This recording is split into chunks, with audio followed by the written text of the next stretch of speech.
حضرت لوط علیہ السلام کا واقعہ اور ان کی قوم کی بے حیائی۔ حضرت لوط علیہ السلام کا واقعہ ہزاروں سال پرانا ہے۔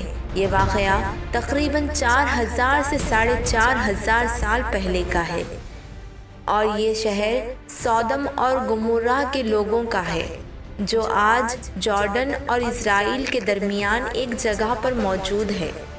حضرت لوط علیہ السلام کی اولاد۔ حضرت لوط علیہ السلام کی 2 بیٹیاں تھیں جو ان کے ساتھ ایمان پر تھی، لیکن ان کی بیوی گمراہ تھی اور گمراہ قوم کے ساتھ دیتی تھی۔ آئیے اس واقعے کو مکمل تفصیل سے سمجھنے کی کوشش کرتے ہیں۔ حضرت لوط علیہ السلام کی زندگی اور نبوت۔ حضرت لوط علیہ السلام حضرت ابراہیم علیہ السلام کے بھتیجے تھے۔ جب حضرت ابراہیم علیہ السلام کو اللہ نے نبوت دی تو حضرت لوط علیہ السلام سب سے پہلے ایمان لانے والوں میں سے تھے۔ جب حضرت ابراہیم علیہ السلام نے اپنی قوم کو اللہ کی طرف بلایا اور ان کو شرک اور بت پرستی سے روکا تو ان کی قوم نے منع کر دیا۔ اس وقت حضرت ابراہیم علیہ السلام نے ہجرت کی اور فلسطین اور اس کے آس پاس کے علاقوں میں چلے گئے۔ اللہ نے حضرت لوط علیہ السلام کو بھی نبوت عطا کی اور ان کو سودم اور گمورہ کی قوم کی طرف بھیجا۔ حضرت لوط علیہ السلام کی قوم کا کفر اور بدعملی۔ جب حضرت لوط علیہ السلام اپنی قوم کے پاس پہنچے تو ان کو ایک ایسی برائی نظر آئی جو دنیا کی کسی بھی قوم نے پہلے نہیں کی تھی۔ یہ لوگ مرد مردوں کے ساتھ اور عورتیں عورتوں کے ساتھ کا شکار ہو چکی تھی۔ یہ لوگ نہ صرف اس برائی کو کرتے بلکہ اس پر فخر بھی محسوس کرتے۔ یہ ہر آنے والے مسافر یا نئے آدمی کو اپنے اس برائی کا شکار بنا لیتے۔ حضرت لوط علیہ السلام نے ان کو ہر طرح سے سمجھایا، اس قابل نفرت برائی سے بچنے کا کہا اور حلال شادی کا طریقہ سمجھایا۔ قوم کے آگے اخلاق اور شرافت کا درس دیا، گناہ کی سزا اور اللہ کا عذاب سے ڈرایا، مگر ان کی قوم نے ان باتوں کا مذاق اڑایا اور ان کو دھمکانے لگے۔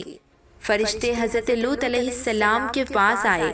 جب یہ قوم اپنی برائیوں میں حد سے زیادہ بڑھ گئی تو اللہ نے عذاب بھیجنے کا فیصلہ کر ہی لیا۔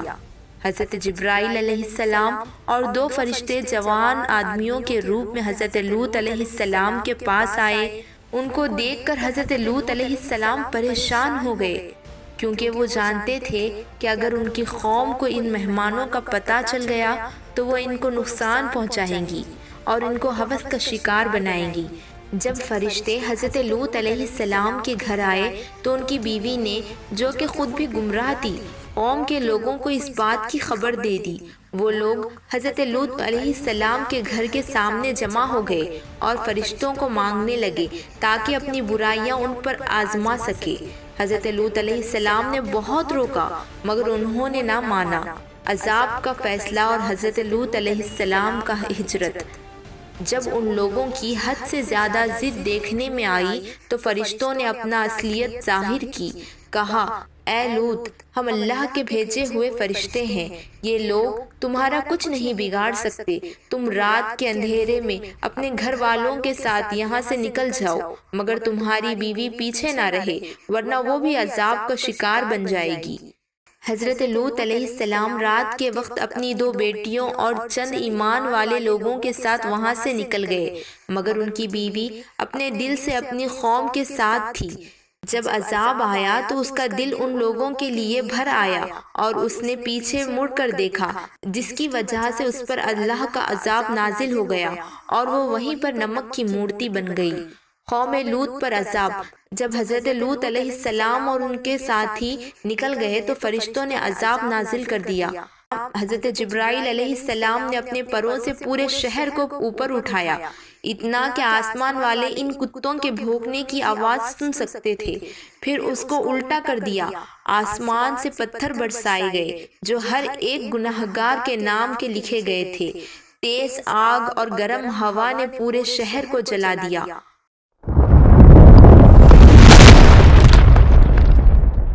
وہ جگہ بیکار اور بے جان بن گئی جہاں آج تک کچھ نہیں اگتا۔ حضرت لوط علیہ السلام کے بعد کیا ہوا؟ حضرت لوط علیہ السلام اور جو ان کے ساتھ تھے وہ ایک محفوظ جگہ پر پہنچ گئے۔ قرآن اور حدیث کے مطابق حضرت لوط علیہ السلام نے اپنی باقی زندگی ایمان والے لوگوں کے ساتھ گزاری۔ ان کی بیٹیاں بھی نیک اور پاک دامن تھی، ان کا ذکر قرآن میں بھی ہے، لیکن جو جگہ ان کی قوم کی تھی وہ آج بھی ویران ہے۔ آج کے جارڈن کے پاس بحر میت ڈیڈ سی موجود ہے، جو دنیا کا سب سے نیچی سمندر ہے۔ یہ وہ جگہ ہے جہاں حضرت لوط علیہ السلام کی قوم بسائی گئی تھی اور اللہ نے ان کو تباہ کر دیا۔ آج بھی ڈیڈ سی کی مٹی سے بہت زیادہ نمک نکلتا ہے، جو حضرت لوط علیہ السلام کی بیوی کے عذاب کی نشانی ہے۔ وہاں کوئی مخلوق زندہ نہیں رہ سکتی، وہاں کوئی مخلوق زندہ نہیں رہ سکتی، کیونکہ اس کا پانی اتنا نمکین ہے کہ کوئی بھی مچھلی یا سمندری مخلوق اس میں زندہ نہیں رہ سکتی۔ اس واقعے سے ہمیں کیا سبق ملتا ہے؟ گناہ اور بے حیائی اللہ کے عذاب کو بلاتی ہے۔ اگر کوئی قوم اللہ کے حکم کے خلاف ورزی کرے تو اللہ اس کو تباہ کر سکتا ہے۔ اگر انسان گناہ کا عادی ہو جائے تو اس کا دل سخت ہو جاتا ہے اور اس کو ہدایت نہیں ملتی۔ گناہگار قوم کا ساتھ دینا بھی اللہ کے عذاب کا سبب بن سکتا ہے، جیسے حضرت لوط علیہ السلام کی بیوی کا انجام ہوا۔ آج بھی ہمیں اس واقعے سے سبق لینا چاہیے اور گناہ سے بچنا چاہیے، ورنہ اللہ کا عذاب ہر دور میں آ سکتا ہے۔ Like, comment, and subscribe.